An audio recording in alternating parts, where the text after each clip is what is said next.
Alright.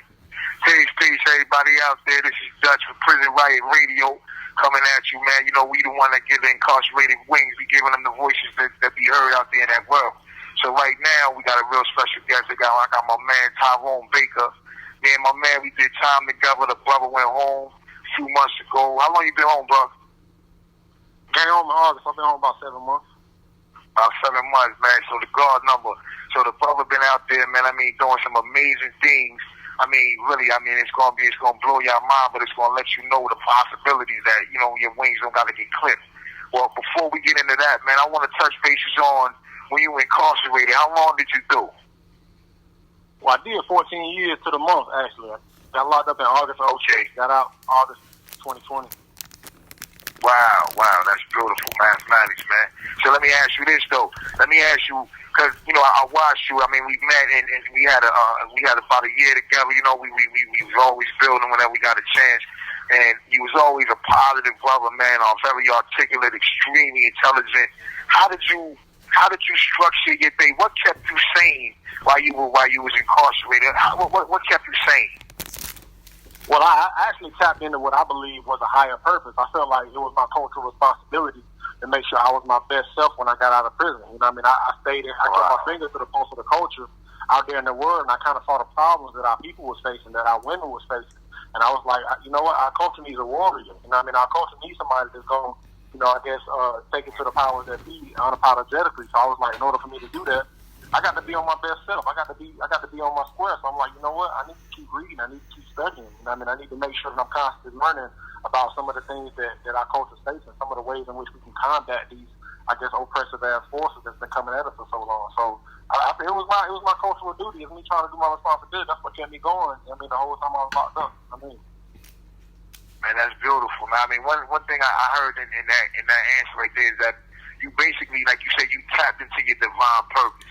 And that's meaning, and that's a lot of times that a lot of people confuse purpose and meaning, and a lot of people don't have that or don't know what that is.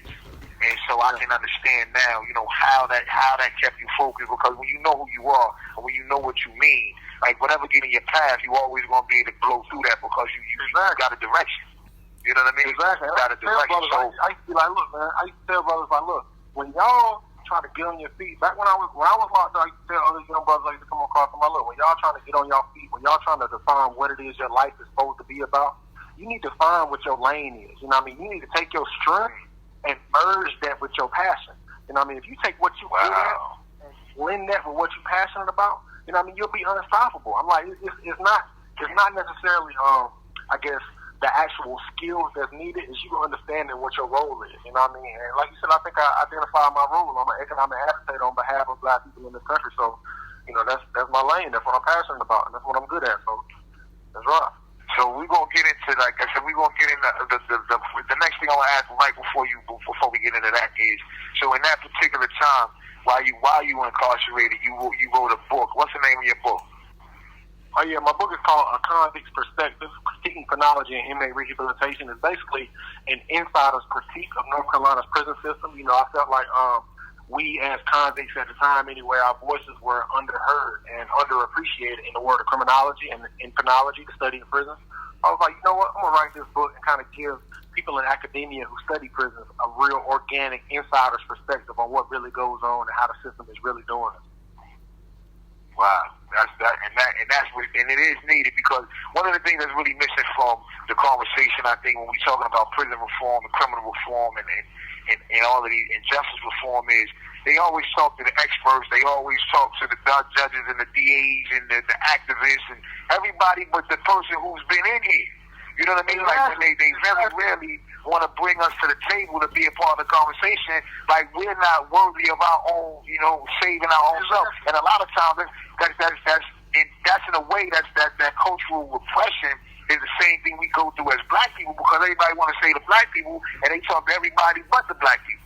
So I think that's a powerful book, and it was needed, man, and I know that you're doing well with it. So now that you've been out for 7 months, and like I said, you know, we've been building, man, and every time I talk to you, you blow my mind, man. And I see you, I see what you're doing. But give the people a rundown on what you do, you know, what your job is, and what it is that you do on a continuous basis. Oh wow! So right now, I guess you call my primary job. I guess you can call it that.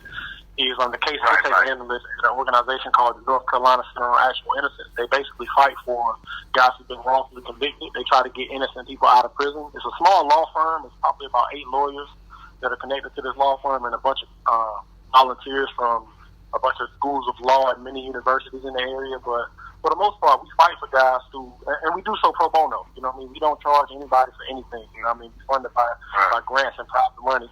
You know what I mean? So we fight for brothers who don't deserve to be in prison, and we try to get them out. You know what I mean? That's my main job. Just as far as I guess you can call them extracurricular activities. I'm also a member of Bro Capital, which is kind of like a black male-centric financial services firm. I've done work with the Climate Reality Action Fund, climate change and things of that nature. I've done work with the A. Philip Randolph Institute. We actually provided security at the polls during the last presidential election. I definitely have been a guest speaker at Broward College. I just did a speaking engagement at the University of Pittsburgh, Greensburg, to their Criminal Justice Day. I definitely held my book signed, and I've worked with organizations such as Straight Talk Support Group, which is like a transition service. I'm on the board of directors of an organization called Step Up Durham. They basically provide employment training to guys who are getting out of prison and guys that are justice involved. Period. You know, they provide job placements. Let me ask you something. Let me stop you right there. Now, with the people that's making the transition from behind the G wall out into the world, let me ask you,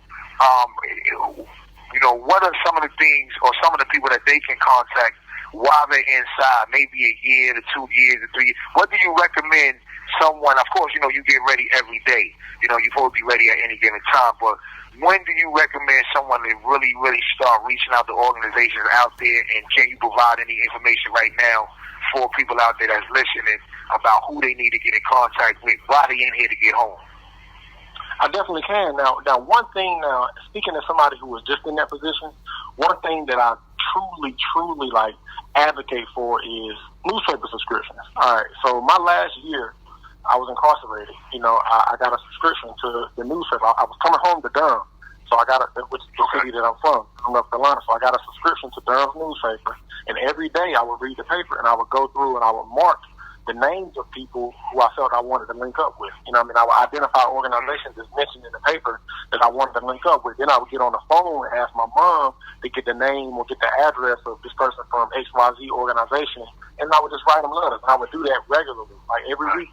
I was sending out letters for my last year. So when I came home, I would hit up these same people and be like, hey, I'm that dude that's been writing to you for the past year. And a lot of times the responses were, oh, we've been getting your letters. We love your letters. Come on, let's talk. We need to have lunch. Like, it was like open arms because I had made my presence known. Right. So as far as guys is locked up, I would recommend that strategy. As far as specific organizations, there are so many organizations that help guys with transition. And right here in Durham, it's a program called Welcome Home. But when you come home, they'll give you a cell phone and they'll pay the bill for you for the first 6 months. They'll help you get your stimulus check. They'll help you get your license, your Social Security stuff. They'll help you with job placement. You want your CDL training, they'll help you with that. They show you how to get bus vouchers so you can get around. They help you with all of this, and it's free of charge. All you got to do is show up. It's organizations like that exist throughout every metropolitan area. It's probably... It's just 3 or 4 of them that I'm working with alone right now. It's one called FIT, Formerly Incarcerated Transition Program here in Durham. You link up with them. It's a brother named Demetrius Lynn. You link up with them. I just did a speaking engagement with him. You link up with them, when I say they help you get on your feet, I'm talking about they will literally send somebody to come get you, take you to Durham Tech to get your Pell Grant, so you get your CDL and get all of that stuff, and then help you get to work so you can start, driving. And I'm talking about, bro, you need some shoes. When you come home, they'll get you some shoes. Whatever you need to get on your feet, bro, they will help you, bro. So I just think that for guys that's locked up now, it's important for them to really understand the city that they're going home to, which is why I stress that newspaper subscription. And once they get a good understanding of what's going on in the city, bro, start sending letters out. Start writing letters. Go to your case manager. Ask your case manager, look, I need the address for XYZ. Can you get it for me? She gonna get it for you. If she don't get it for you, go ask another case manager. Get that address. Start sending them letters. People get your letters and they read them, even if they don't respond to you. I had to find this out the hard way. I used to get mad when people didn't respond. It wasn't until I got out. It wasn't until I came home that I realized, dang, all these organizations I've been writing to, they've been getting my letters, and they rock with me now. You know what I mean? So I definitely implore guys to that route, for real. Right, I try to tell brothers, man, a lot of time, brothers and sisters that, behind the G wall, I let them know that, listen, at the end of the day, there are people out there that want to help you, but you gotta be, you gotta be there in order to show that you're trying to help yourself. You know what I mean? Because there's so much opportunity out there. But if the thing is, if you're not proactive, then how can you recognize opportunity? So, so I'm glad that you provided that roadmap. Yeah, for real. You definitely got to make your presence known, man. I actually, the job that I got now, I actually was doing all kinds of stuff, man, when I first came home. Little hustles and all that type of stuff. And I was making some decent money. I was probably bringing in maybe $700 a week, maybe after taxes, somewhere around there. So it was good fresh out of prison, you know what I mean? And, my people was trying to help me out. So I got my license, got my car, and all that type of stuff.